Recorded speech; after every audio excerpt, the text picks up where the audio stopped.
So now that we have an understanding of the levels of scrutiny analysis of the justices, where do we begin when we try to analyze what the court has done? One of the things I tell my class all the time is reading the cases is difficult and analyzing them is difficult, but understanding the consequences of these decisions is a little bit easier if you can do basic math. It's pretty much like what Justice Brennan used to tell his law clerks when he walked around the halls. He would put his five fingers in the air, he would wiggle them, and he would say, "Five. It only takes 5 votes on the court to do whatever you want."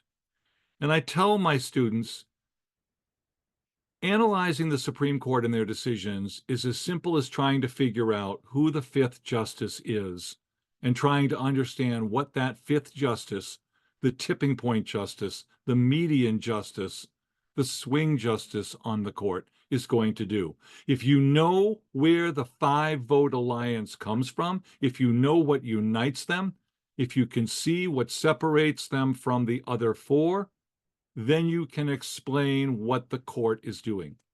So I tell my students, there's a point at which we have to take off our law hat.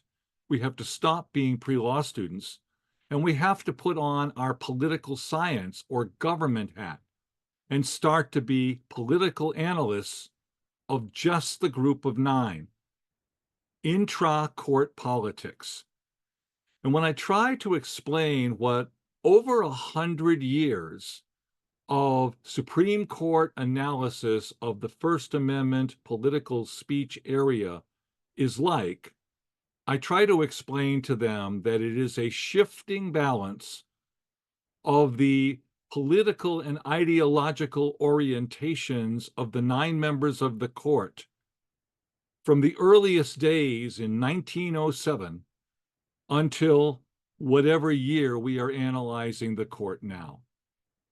I try to get them to see visually that the members of the court are leaning one way or another politically or ideologically or jurisprudentially, the use of judicial power. They're leaning toward a certain group of allies, and they're trying to maintain that alliance to maintain the power to control the vote in these cases. When I do this, what I am doing is I am trying to put together an overall chart of the Supreme Court as they sit on the court. This is that chart. Now, what you'll see, it's a 4-page chart. It goes by years. You're looking at the names of the justices on the court, and it's color-coded. It's color-coded red for conservative justices, blue for liberal justices, purple for justices that are sort of in the middle. You look at the first page of this chart dating from 1918, 1919, all the way down to the court packing era of 1936, 1937, and you see a sea of red. The court was very conservative, very conservative. And you'll notice that there are no blue justices on this court. I have them as purple. When we think of Holmes and Brandeis, the popular understanding of Holmes and Brandeis is they were great liberals. No, they really weren't. They were very liberal for their era. There were 7 very conservative justices on the court, and they were not like them. But they weren't liberal in all areas, and some of the times when they offered a countermanding opinion from the other 7 on the court, they were just moderate conservatives. So I'd put them in as purple. So you have really the era of Holmes and Brandeis in dissent is Holmes and Brandeis who are in the middle, generally. It's the purple justices disagreeing with the other 7 conservatives. Holmes is replaced by Cardozo. Brandeis will eventually be replaced by William O. Douglas. Cardozo is pretty much like Brandeis. And then you sort of don't know what to do when the court really starts to change in 1936, 1937. You are not looking at a court that is becoming a liberal wing. the court that will change their decision-making and start to uphold the rights that we talk about in the Caroline's product footnote case. So we continue to have justices who are more moderate: Hughes, Cardozo, Brandeis, Roberts, and Stone.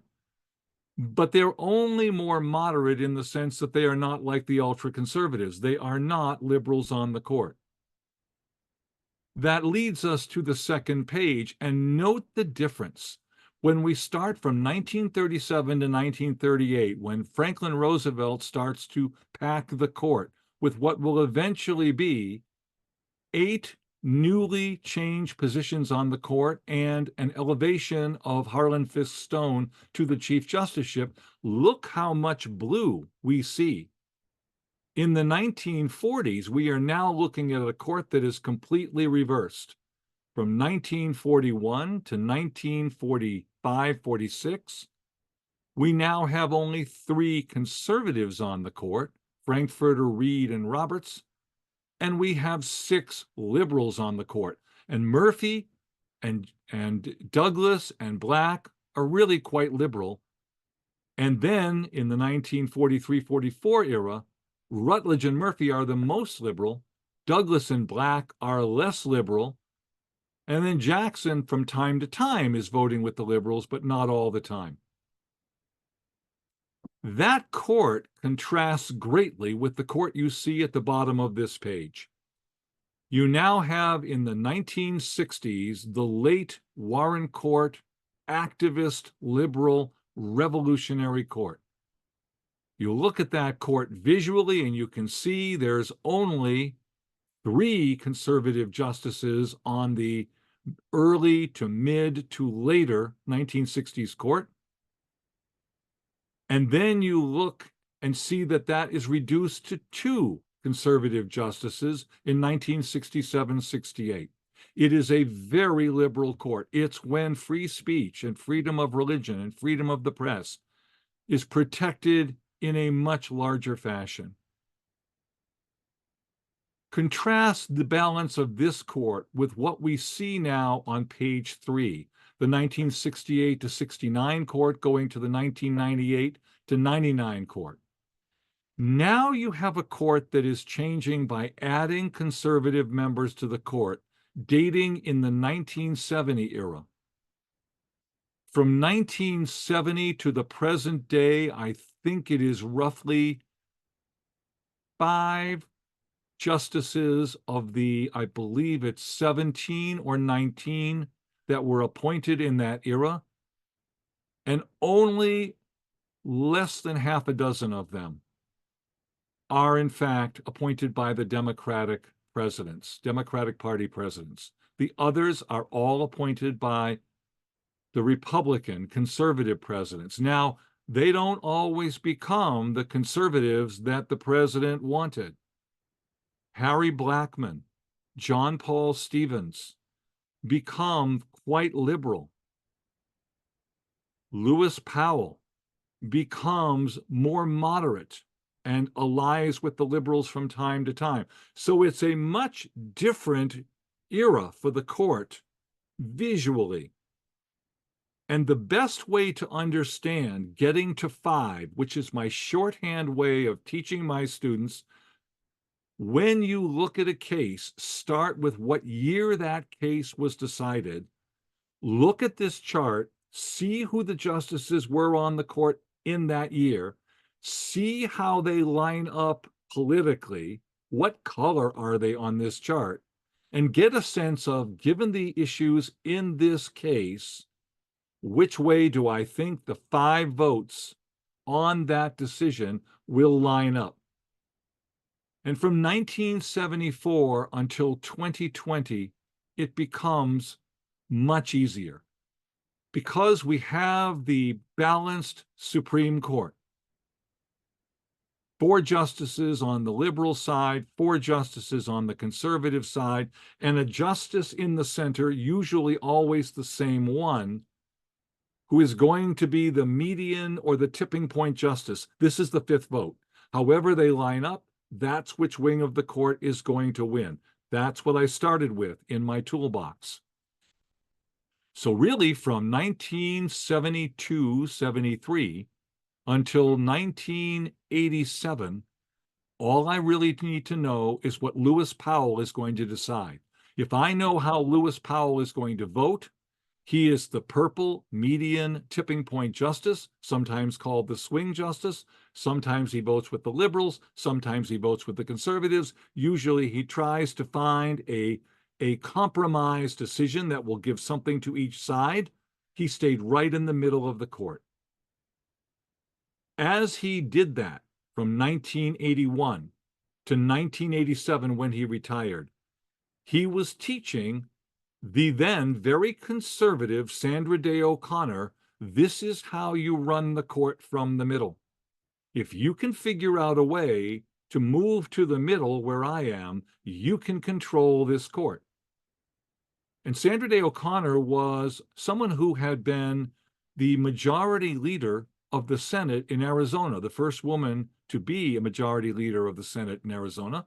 And she had learned how to develop an incremental, law by law, case by case kind of approach, how to develop a compromise solution, how to listen to both sides in an argument, and how to give each side what they thought they wanted, and how to stay right in the middle. She had learned that approach. And she learned that in her days on the ranch in Arizona. Her parents had a very large ranch, and she was considered to pull her weight as one of the cowboys on that ranch.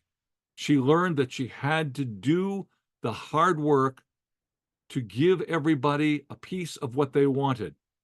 So Sandra Day O'Connor learned from Lewis Powell how to be the compromise fifth justice. And from roughly 1992, I think, is when she was able to prove more than Anthony Kennedy, more than David Souter, I can control this court from the middle. From roughly 1992 to 2006, it was Sandra Day O'Connor's court. Whatever Sandra Day O'Connor wanted to do, however she interpreted a case, whatever rules she devised for the decision in that area, she would be the one to interpret that rule. She would be the one to cast the vote on what that case should be. And then she would search on one side or the other of the court to find out who's voting with me. It was Sandra Day O'Connor's court, 1992 to 2006. In 2006, you'll notice we still have a balanced court. It's 4 conservatives, 4 liberals, and somebody in the middle. But in 2006, the justice who consistently was the closest to Sandra Day O'Connor's voting, Anthony Kennedy, who had, like O'Connor watching Powell, had watched O'Connor for all those years and had understood how she ran the court from the middle, he was able to take control of the court from 2006 to 2018 when he retired, and it became Anthony Kennedy's court. If Anthony Kennedy was more conservative on the issue of whether corporations are like people and have First Amendment free speech rights in the financing of political campaigns, if he believed there should not be government regulation of corporations' free speech in campaigns, then that became the rule of law for the country. And we have the Citizens United versus Federal Elections Commission case. Now things are much different than Sandra Day O'Connor's court. Now the court is a little bit more conservative overall because Kennedy, the middle voter on that court, is a little more conservative than O'Connor was. When we get to 2018 and Anthony Kennedy retires, for 2 years, John Roberts, who was roughly in the same position in the median of the court as Anthony Kennedy, John Roberts has the unique opportunity as the Chief Justice who can assign opinions because he is in the majority of a vote. Now John Roberts knows this is how I can run the court. I will stay in the middle. I will be the 5th vote, and I will figure out how to keep this court out of trouble, how to keep it from being a partisan target. For 2 years, he was the median justice on the court. As I stated when we began, the change in the court that resulted not just because of the 3 appointees to the court by President Donald Trump, Neil Gorsuch, Brett Kavanaugh, Amy Coney Barrett. The biggest change that happened was when Amy Coney Barrett, a conservative justice, replaced Ruth Bader Ginsburg in 2020, a liberal justice. She took one of the liberal votes and made it conservative consistently. Now it was no longer the 4-1-4 balanced court that we saw, dating all the way back to the early 1970s. After 46 years, now we had a court that was a supermajority, 6 conservatives, 3 liberals. It was not possible to balance out that court.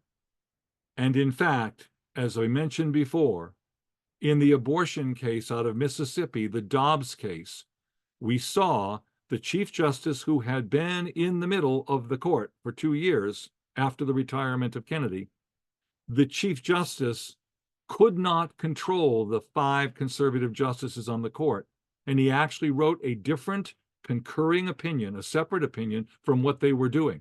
He didn't agree that they should overturn Roe v. Wade entirely, but they had more than enough votes to do what they wanted to do, and it didn't matter what the Chief Justice said.